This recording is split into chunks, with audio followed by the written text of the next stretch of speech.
Today, I am going to tell you about a secret, one that the financial industry has never had any interest in explaining clearly. The savings account, the very tool you were told would protect you, is a trap. And by the end of this video, you will understand exactly why, and more importantly, what to do instead. Picture a Tuesday afternoon, completely ordinary, and then your phone buzzes with a notification from your bank. It is not a transfer confirmation or a paycheck arrival. It is your car repair shop, and the message reads $2,400, the alternator, the brake pads, labor. And in that single moment, before you have even fully read the message, a quiet but powerful dread moves through your chest, because you already know you do not have that money sitting anywhere accessible. You have been saving, technically. There is something in your checking account, but it's the kind of money that belongs to next month's rent, or the electric bill, or the grocery run that happens on Friday. There is no buffer. There is no reservoir. There is just this number, and this moment, and the slow, grinding realization that a single mechanical failure has just rearranged your entire financial month. This is not a story about irresponsibility. This is the story of millions of people who are doing everything they were told to do, working, spending less than they earn, occasionally moving money into savings, and yet still finding themselves standing at the edge of a financial cliff every time something unexpected arrives. And the reason this keeps happening, the reason the math never quite seems to work out, is not because people lack discipline. It is because they were never told about the trap hiding inside the very tool they were taught to trust. The savings account was designed with a fundamentally useful purpose: to separate money you do not intend to spend immediately from money you do. That separation, in theory, creates friction, a small psychological barrier between you and impulsive decisions. And for that narrow purpose, the savings account works reasonably well. But somewhere between the design of the product and the marketing of it, a critical piece of information got lost. And that missing piece is costing ordinary people something far more valuable than interest rates. It is costing them peace. The trap is not the savings account itself. The trap is the belief that having a savings account means you have savings. These are two entirely different things, and conflating them is the financial equivalent of owning a gym membership and believing you are in shape. The account is the vehicle, but a vehicle sitting empty in the driveway gets you nowhere. And what most financial advice glosses over is the question of how much needs to be in that account before it actually begins to function the way people assume it already does. Reality check number 1. The savings account is not a destination. It is a container. And an empty container offers exactly the same protection as no container at all. The number that changes everything, the crossover point, is 3 months of essential expenses held entirely in liquid, accessible cash. Not invested, not locked in a CD, not sitting in a retirement account you cannot touch without penalty. 3 months of the actual cost of your life. Rent or mortgage, utilities, food, transportation, minimum debt payments, insurance. When you calculate that number honestly for your own life, you will likely find it sits somewhere between $8,000 and $25,000, depending on where you live and how you live. And the moment that figure lands in your mind, the savings account trap becomes visible for the first time. There is a concept in behavioral psychology called cognitive load, the mental bandwidth required to manage competing problems simultaneously, and financial precarity is one of its most persistent and invisible sources. When you do not have a genuine buffer, your brain is never fully off duty. It is running quiet background calculations at all times. How much is in the account right now? When is the next bill due? What happens if the car needs something? Could I cover it? What would I cut? Who could I call? This low-level financial anxiety does not announce itself loudly. It does not arrive as panic. It operates more like a sound you eventually stop noticing because it has been there so long, but it is still consuming energy, still narrowing your attention, still reducing the quality of every decision you make. Research from Princeton economist Sendhil Mullainathan found that financial scarcity functionally reduces cognitive capacity in ways that are measurable, roughly equivalent to losing a night's sleep.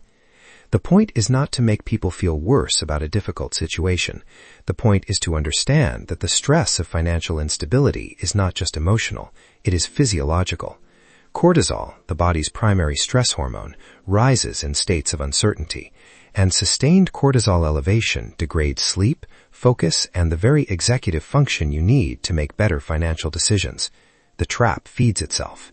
Now consider what changes when the crossover happens, when that liquid buffer reaches 3 months of expenses.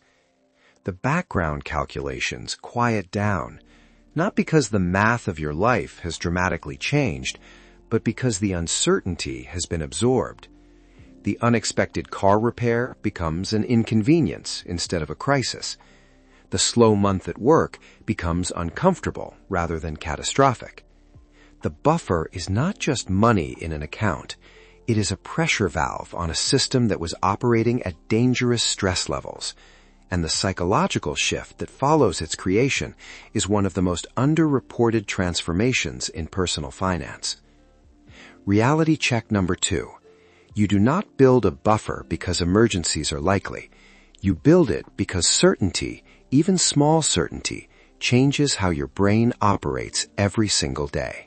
Let us build this honestly, because the numbers are more reachable than most people assume once they are laid out clearly. Take someone with a monthly essential expense total of $3,000.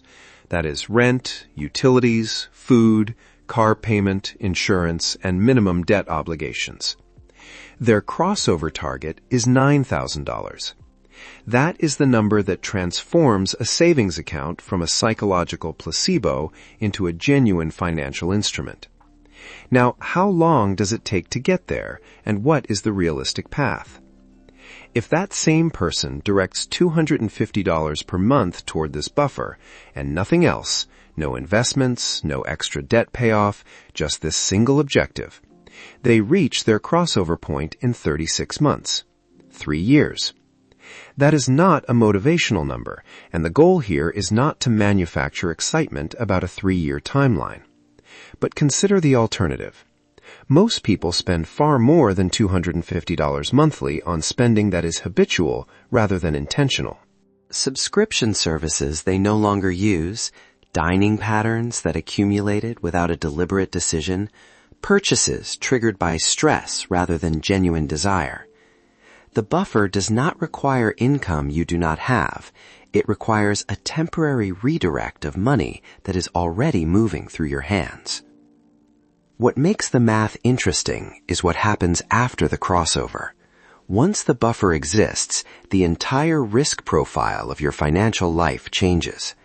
You can take on freelance work without needing it to be immediate income. You can negotiate at your job from a position of security rather than desperation. You can let an investment ride through a volatile quarter without panic selling because your rent does not depend on it. The buffer is not the end of the financial journey. It is the point at which the journey actually begins to compound in your favor because every subsequent decision is made from a position of stability rather than scarcity. Reality check number 3. The crossover is not about wealth. It is about removing financial fear from your daily operating system, and fear is extraordinarily expensive. It is worth stepping back for a moment and asking a larger question. If the 3-month buffer is this transformative, why is it not the central lesson of every personal finance course, every bank onboarding experience, every piece of consumer financial education? The answer is not conspiratorial, but it is structural. The financial services industry generates significant revenue from the products people reach for when they do not have a buffer. Overdraft fees, high-interest credit cards used in emergencies, personal loans taken out to cover unexpected expenses, payday lending for those with no other option. The absence of a buffer is, from a certain angle, a profitable condition. This does not mean individual bank employees or financial advisors are acting in bad faith. Most are working within systems they did not design. But the incentive architecture of consumer finance has never been optimized for the outcome of giving people genuine financial stability. It has been optimized for engagement, for product usage, for the kind of financial activity that generates fees. And the savings account, offered with a 0.01% annual yield at most major banks, while inflation runs at 2 to 4% annually, is perhaps the clearest expression of this misalignment. It is marketed as a wealth-building tool, while functioning in practice as a financial parking lot that slowly loses value in real terms. Understanding this does not require cynicism. It requires clarity. The savings account is a useful tool when used correctly and with realistic expectations about what it is and is not. It is not an investment. It is not a wealth builder. It is a buffer vessel, and its value is not denominated in interest. It is denominated in the psychological and practical freedom that a sufficient balance creates. Section 6. The identity shift that follows the crossover. There is a quiet but profound identity shift that happens for people who cross the buffer threshold, and it is rarely discussed in financial content because it is not quantifiable in spreadsheet terms. Before the crossover, most financial decisions carry a subtle undertone of scarcity, the sense that resources are limited, that every choice costs something critical, that financial security is something other people have and you are working toward. After the crossover, that undertone changes. Not because the numbers have dramatically transformed, but because the relationship to uncertainty has. Think of the buffer as a boulder sitting at the top of a long hill. While you are beneath it, you spend enormous energy making sure it does not roll down and flatten you, staying alert, staying tense, making defensive financial choices driven by what you fear rather than what you want. Once you have moved the boulder to a stable resting place, the hill is still there, the same terrain, the same gradient, but you are no longer managing around the threat. You are walking the hill on your own terms, looking at the view rather than watching your footing.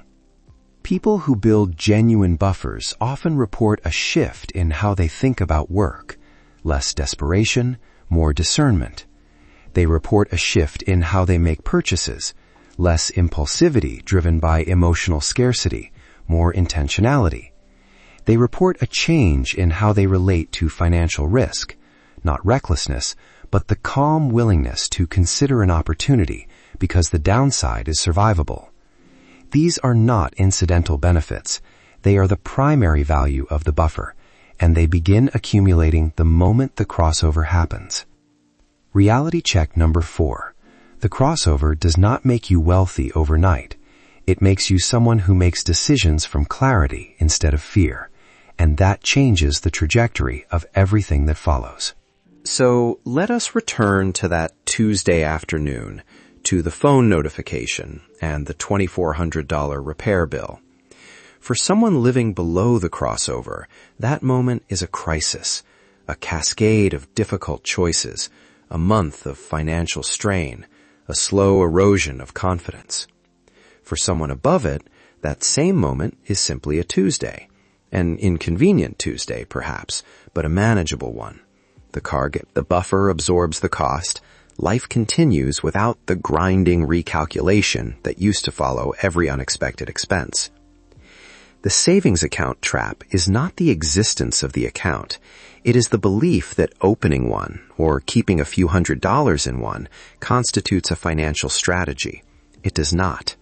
The strategy is the deliberate, patient accumulation of a genuine buffer, 3 months of essential expenses held in liquid cash, not invested, not earmarked for anything, simply present and available. That buffer is not glamorous. It does not compound at impressive rates. It will not be the story you tell about how you built wealth, but it is the foundation without which every other financial strategy is significantly more fragile than it appears.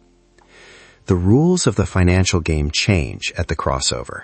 Not dramatically, not all at once, but in the steady, compounding way that separates people who feel like they are always catching up from people who feel like they are finally moving forward. The account was never the destination, the buffer is, and the distance between where you are and where you need to be is almost always shorter than the anxiety of the gap makes it feel.